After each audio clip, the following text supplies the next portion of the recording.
Hey, what's up, everybody? I'm Bradu, back for some Terra Invictus. I'm really excited about this episode, this session. I haven't played in a few days, but when I did last play, I attempted to. Basically, what happened is I played and it was just a bad. Nothing worked, and I fumbled around for like 45 minutes to get to here. And so I'm just going to recap what happened rather than posting that video because it was pretty uneventful. I was trying out a new system for random generation of dungeons and stuff. And when it didn't really work, it gave me the idea to go with that concept, and when we get there, I'll explain further. But like shadow darkify it, basically, I think is a great way to put it. So anyway, what happened is our last session we were resting after battling dark mantles, and then a shadow, I believe it was, had attacked us during our rest. We we defeated the shadow, finished our rest, moved on. I think we're still in the same hex as that one. Yeah, we're still in the same hex, and now we're exploring the hex. And the first thing we found, an abandoned tranquility garden of black sand, is difficult to see atop one of the peaks. We did discover this. It is protected by some sort of minor magical dweemer that prevents the sand from blowing away. A beautiful malachite rake is half buried in the sand. So we took that rake, and then this is the trick. The rake is worth 150 gold pieces, but removing it will inflict a random potion curse on the thief every week until it is returned. Now, it was Krell with his magical abilities who discovered this area, so I chose him to be the one to take the rake, and which he wouldn't really use, frankly. So he wouldn't be the one carrying it. So I don't know what happens. But basically, the potion curse I rolled up was almost inconsequential. Once a week for an hour, the thief, so I guess that would be Krell, forgets all languages for an hour. So that's just gonna be like, how would I even play that? I have no idea. So oh well, we got a treasure with 150. Then we continued on, and this is where the fun begins. We found a dungeon. It's got the little dungeon symbol, and it says Occupied Dwarvish Vault. The entrance to an ancient dwarvish vault is hidden deep in the mountains. So we climbed and climbed. Shattered bits of the original stone door lie under the archway. So this is the best map I could find for it. It's got like kind of a crumbly entrance, and it's not very. Anyway, I think this will work great. So here's where things fell apart when I was recording and took way too long doing what I was trying to do. But I wanted to use the 6d6 method for random dungeon generation out of Paul Bimler's Solo Adventure Toolbox number 2. So I want to plug that, even though I'm not going to use it. It's an awesome supplement. He's got some of the best solo stuff out there. In fact, if you're going to buy one thing for solo role playing, be it Shadowdark or whatever, the book's actually kind of for 5e, but I think almost everything could be used for Shadowdark too. The Solo Adventurer's Toolbox is awesome. The second one, which is also good, I haven't used as much, but it has this thing. And basically what it was, I had pulled out a bunch of D12s here. So what it was is like one die, you roll 6d6, and one die represents monsters, one die represents treasure, one die represents NPCs, one die represents whatever, traps. So there's a whole bunch of things, and then if you roll over an 8 or over a 9 on each die, so you can have more than one thing happen in a dungeon room at a time. You can roll up that there's a treasure and a trap, or a treasure and a monster. So I'm going to take that concept, and I made my own chart to simplify it way down. So I have 4 dice. One is for mob monsters, weaker monsters that are tend to be in groups. That's going to be red. Black is going to be monsters that are more like either solo monsters or boss monsters. Gold is treasure. And blue is traps and other stuff. And the way I've got it is on a 5 or a 6, that thing is present. So when I roll up, this is just going to be a practice. When I roll up, generally speaking, it's going to be likely that there's something. So in this one, we would have a mob group and treasure, but there wouldn't be a boss monster or any other weird crap. So that's how I'm going to do that, and we're going to play out the dungeon the best we can. I did roll up the first encounter, and I think it makes a heck of a lot of sense for entering this dungeon, so I am going to play that out. So basically, here's what happens. We are approaching this place. We've got 3 dwarves in the group, and they're immediately going to notice, hey, this is, a dwarven structure. This is a dwarven vault. We got to go check this out. And somehow they trip some, and this, I actually did play this out. I rolled it up on stuff. I don't remember what the exact terminology was, but somehow we triggered some sort of alarm that was a trap. But what it was it alerted somebody to our presence, essentially, which makes sense that they would have something like that, given what we will find about this structure as we explore. So, we are going to start, I think, by rolling initiative, because we're approaching, and we're going to find out who sees who first, kind of. I split Renariel off from the group because I do feel like in outdoor areas where there's room to do this, Renariel would be lurking in the shadows on the side as opposed to just walking with the group. So that's why I did that, which will be kind of fun potentially. So let's just roll initiative and go from there and see what happens. So we've got a 9 and they've got a 10. That's going to make it real close, huh?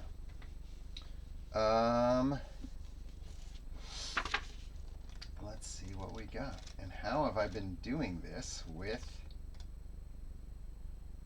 Let's see. Yeah, that's kind of what I figured. 10, I think, have I been using my highest dex? I think I have for my group, which is fine, but actually, even still, we're going to lose. So that's kind of cool. That's kind of cool. I mean, I don't want to lose initiative, but...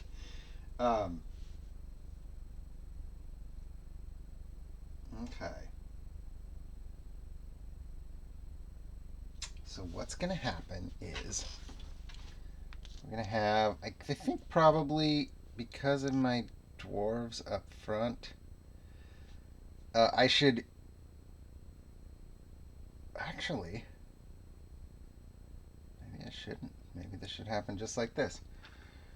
I'm going to roll distance. I am going to roll distance. So that would be a far. 5, 6, I think 4. I think I need 5, 6 for far. So I think we're actually going to be near, which would put us here-ish when the shit hits the fan. And what happens is when we get to this point, Abbott or Orgo, 1, 2, 3 is going to be Abbott. Abbott has an attack against him. And it's and what happens is an arrow goes whizzing by his head, just missing him. What? What was that? And then a second one goes whizzing by, and that doesn't matter. It was whizzing by because it's going to miss Abbott or Orgo. But it came from here. So Abbott would probably be first. And, I guess this is going to put me in a position to attack, huh? Initially, I was thinking, you know what? I think actually, given that the other creature gained initiative, I am going to say we were further back. I think that will make more sense in that we're at long distance. So Abbott can't run up and actually attack. He can just run up. And kind of same with Orgo. So Abbott's going to run up here, and when he gets to here, he finds this spidery looking creature with black torso, elf-like torso. Orgo is also going to run up. Let's see if I want to do anything before those things.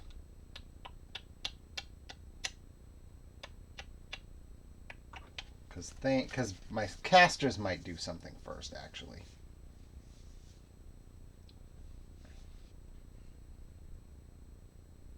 Yeah, let's have... Ooh. Nah, not yet. Not yet.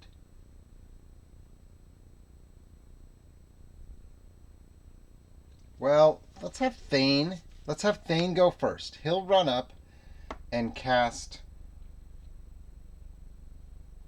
Holy Weapon. Nah, I'm just going to run up. Forget it. He's going to run up. Nura's going to shoot, actually. And so Nura maybe would shoot first. I'll have Nura shoot first before they kind of block off the entrance. 15, that should be a hit. Nice shot, Nura. Oh! Maybe not. She doesn't have a high plus. Plus 2. Oh, it's a hit, barely. Nice. D8 plus 3 on damage. So she does 5 damage. And Renariel will also do that. Now, he has a chance for his sneak from where he's at. And he gets it. So he's going to get advantage on the attack and big damage. Ooh, this could be huge. Big damage if he hits. He does hit. So he gets 4d6, I think, or 5d6. He's rolled the sneak attack bonus on every single talent roll. So his backstab is plus 4 dice. Does that make sense? Is that too much? Crossbow is d6 plus 4 more d6. 5d6. That seems like a lot, but I think that's what he's at. Alright. So that's going to be 10, 15, 16. Plus 5. 21 damage total. Crazy. And that thing is still alive. So, Nura shot. And they both actually would shoot and move up. 2, 4, 6, 2. I didn't do this very well in order.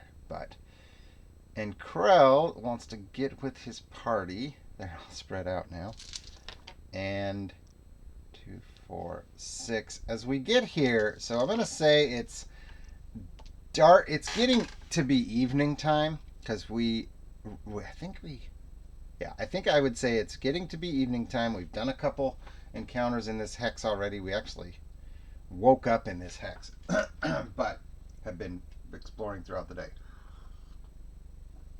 And as he gets to the front of this, it's dark. It's darker as you enter in. So he's going to cast his new spell, hopefully, which is Daylight, which came from Novice Magic on Drive-Thru RPG. So Daylight, he needs a 10 or so? 20. Ooh, nice. That's beautiful. So Daylight lights things up. I'd have to read the spell, but basically it makes sunlight. It's going to last. I guess that would mean it would last for 2 hours instead of 1 hour, which is pretty sweet. So, what's going to happen now? I think what happens now is this. I'm going to have to change the map a little bit, but I think I can do it without fudging too much up. Can I? Ooh, this is going to be tricky, isn't it? I'm going to try. Try just lifting this straight up because I need to fold this under. Yeah, look at that. Not bad, not bad. So now what happens, and now that we've got the Daylight spell, we would be able to light this up too. She looks like she's in trouble. She looks like she's blocked in, but she is part spider. So she climbs up the wall on the ceiling, climbing this way, and then gets to this big crevasse and drops down like a spider and disappears down that chute. And let's see what would happen here. Abbott and Orgo would be angry. Abbott starts to rush in. Abbott starts to rush in and says, I know what that thing is. Those are with the drow. We hate the drow. Let's get them. And Nura and Krell, I think, probably are the ones with voice of reason here who might say, like, hang on, Abbott. Like, don't just rush in. Like, they know we're here now. You can't just run right into a trap. What's our strategy here? And Abbott says, I didn't come here to do strategy. I came here to kill some drow. Now let's put my axe in their skulls as fast as we can. So they talk him down into, chilling out a bit. Let's see. This is kind of open, which makes it a little tricky because I didn't play it I played it like she was over here and here. Maybe I should have checked that one at the same time, but I didn't. So let's use my 46 to see what's in this spot. A 6 mob monster. Okay. That'll be tricky to do with what I have, but let's give it a whirl. That's going to be a 20 on... Whoa! Abbott takes 2 damage. 1. Oh, okay. This actually does make sense. I gotta... Okay, I'll set this up. Okay, so when Krell casts Daylight, it awakens this swarm of bats that are up in the ceiling in this otherwise dark room. They have access to easily fly in and out, and they are going to bust out. I think we just go for initiative here and go for it. They do win initiative, so I think they're either going to go for the group right here or the group right here. And let's put, if we're going with those, we'll just group Renario with them, even though he's not right next to him. So 1, 2, 3, they're going for the dwarf. No, actually, 1, 2, 3, they'll go for the dwarves. 4, 5, 6, they'll go for the ones outside. 2. So they're going to come out after the dwarves. So they're right here. They're going to attack, Abbott first. That is going to be a hit. For 2 damage. Then they'll attack Orgo. I think that might be a hit. Ooh, he's got a high AC, doesn't he? Yeah, that does not hit Orgo. And they will attack Thane, and that's not going to hit Thane. Don't believe. Nope, he's good. So 1 hit. Let's see. We gotta whittle these guys down pretty quick. Abbott's just gonna spin and start slashing away. 12 should hit for he gets a D10, right?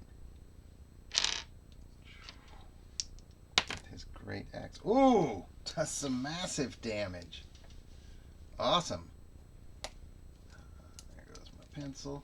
So Abbott just basically slashes, like he catches the biggest one and just swats away and slices up a bunch of them.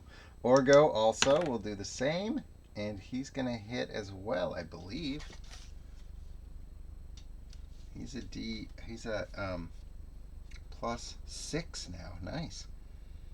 D6 +3 with, he's got a silvered axe and a stone axe. So he's swinging just for the D6 for, oh, jeez. Look at that. That's it. That's it. So he starts swinging away with both of his axes, and they take out all these bats. Or I think probably what makes a little more sense is that a couple of these bats fly off into the outside and just get away and go try to, hide in a cave or something, get away from the light. But yeah, they took care of the bats quickly. Wow, that was cool. Oh boy, I don't want to break that. All right, so let's see. There was no treasure in there, right? I rolled just the bats, but that worked and well enough. So we're going to continue on. I do think we would... These, I'm just going to say everything has doors, but there's an opening here and a big opening there. So we might kind of see what's over there. I think we kind of have to do that first, huh? So let's kind of regroup in our normal formation and get moving. We have daylight cast. That's in the back here. So as they move forward, I'm going to have to roll what's in that room because I need to know if something is going to attack us from across, or, be in a spot to do anything from across that chasm. But Abbott is going to look down there. That is an empty room over there. So that's actually helpful to simplify this situation. So he looks down, and I guess Crow would come up too to help out with the daylight, which is even with the daylight, I think they'd be able to see that there is another level down there. I don't know that they'd see any sort of detail, but some distance down, there's a ground floor. So they know that Drider was able to drop down with a spider web and go to a different level. Okay, now let's check out what's going on here. We would listen in. We'll do this room, which also kind of has an opening, so it makes sense to do that one kind of next too. And we have, ooh, really interesting. We have two things in this room: a mob and a potential boss type monster. So this is how I played this. I don't know that maybe I did this too much. Well, here, I know what I'm doing here. This actually totally makes sense. Okay, so on a monster mob, which is the red one, on a 5, I'm rolling a single die for how many there are, and on a 6, I'm rolling 2 dice for how many there are. So there could be up to, I'm going to go D4, up to 8 of something. First, we need to find out what that is. I also made up, so I'm going to just explain something here. One of the biggest things I want from Shadowdark is, and this was a thing for when I was playing other games too, that I always was like, God, I wish somebody would do this. Well, now I just decided to do it. A generic dungeon random monster chart, and then one for different types. So like if we were going into a tomb or crypt, it would be themed with a bunch of undead. So I made a generic dungeon chart for mobs, singles, and bosses. And then I used that as a basis and replaced things that wouldn't fit into this with the type of creatures that would fit into this dungeon, given what I know about the theme and what you guys might have figured out by now too. So we're going to roll on that. So this is the mob.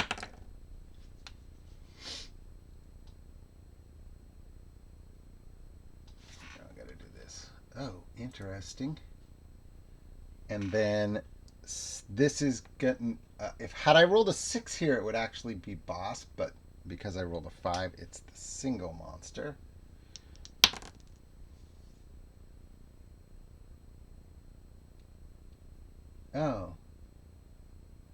Oh, I did this. I think I did this backwards. Okay, because of what I rolled them, it changes ever so slightly.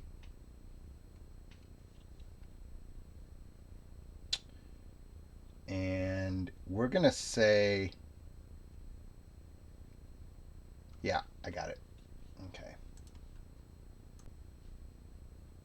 Okay, so I just wasted way too much time looking for a mini that I never found. So I'm just going to do the best I can with what I did find, which is, oh no, I don't even have enough of those. 5 dretches. They're going to be in this room when we come in here. And I probably should have read up on them. And a giant bat. So this room has 5 dretches and a giant bat. I need 2 more figures that are going to have to be my dretches. A gargoyle will work. And do I have anything else here even slightly? There. Those are my 5 dretches. And the Ettercap is kind of a good stand-in, but I wanted to at least find a dretch. I'm sure I have like 3 or 4 different dretch minis.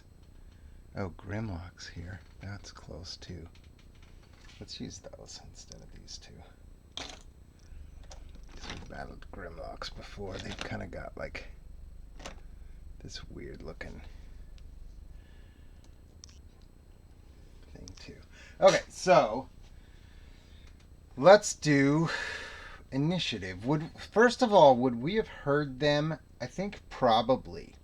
So I'm going to give an easy check to my highest wisdom character is going to be my listener. I'll figure out who that is. So no, I don't believe we would hear anything, even if they were making noise. So we actually go in thinking that the room is probably empty, and now we'll roll initiative. I don't think we need to. We do gain initiative anyway. I don't think we need to. What am I trying to say here?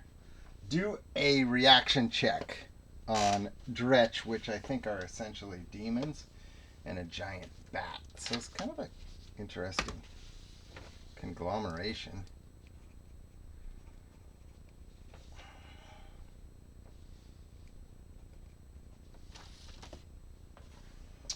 And I was thinking of doing something weird, but I'm not going to with the bat. Demon. Okay. Ooh. Okay. We're okay, actually.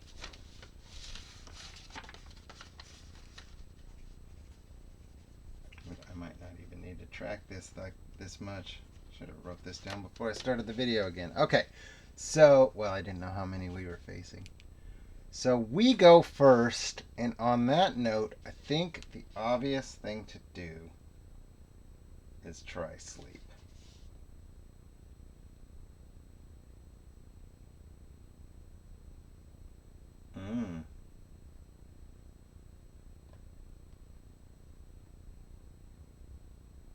Oh, okay. Interesting. Dretch says green pig-faced demons with thick claws and an oily stench. So I didn't go with green, but yeah. That looks good enough to me. And we're going to try and put them to sleep. Let's go, Krell. No! Oh, no, that's really bad. And sleep is gone. I'm going to luck token it. Or do I have to save a luck token for potential death? I think this is pretty important.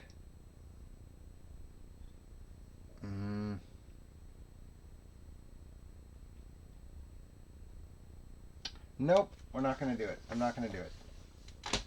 We are going to fight. So Krell has daylight. He's going to kind of stay in the back, though.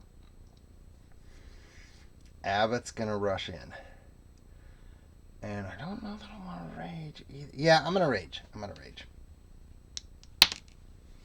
8. I think that's good. Oh, automatic rage. I don't need to roll it. So automatic rage. Abbott will go in. Do I need to do anything else with anybody else first? I know what. Yeah, Abbott's going to not go first. Renariel is going to try and tiptoe over here and use his sneaky ability. See if he can stealth his way over there. And he does. Crit. Wow. Okay, so he gets advantage on his crossbow attack here. Do I go for the bat or a dretch? Probably a dretch, I think. So I'll go for a dretch. This is the one he would be most likely to see. And a crit 20. That's sweet. That's an auto death because that means he's gonna do 10d6. There's no way that thing lives. Sweet, Renariel, that was awesome. And then Nura, I'll have from where she's at probably shoot the bat. Maybe Tank will look out. Nura can shoot the bat from there. 11 to I think she's gonna hit. Yep, she's gonna hit for D8 plus 3. I love her attack. I wish she had more dex. So that almost kills the thing. Does somebody have range though? But I went with Crow. So does anybody else have range to do anything? Not really. To kill off that bat, because that's what we should do, I think. Oh, I know. Thane seeing this, so let's go this way. Let's have Abbott rush in and take on one of these dretches. He is raging. That's gonna hit for a D10. Got too many dice out, don't I? There it is. 9. Beautiful. And he doesn't get a bonus to that, but 9 doesn't quite kill one.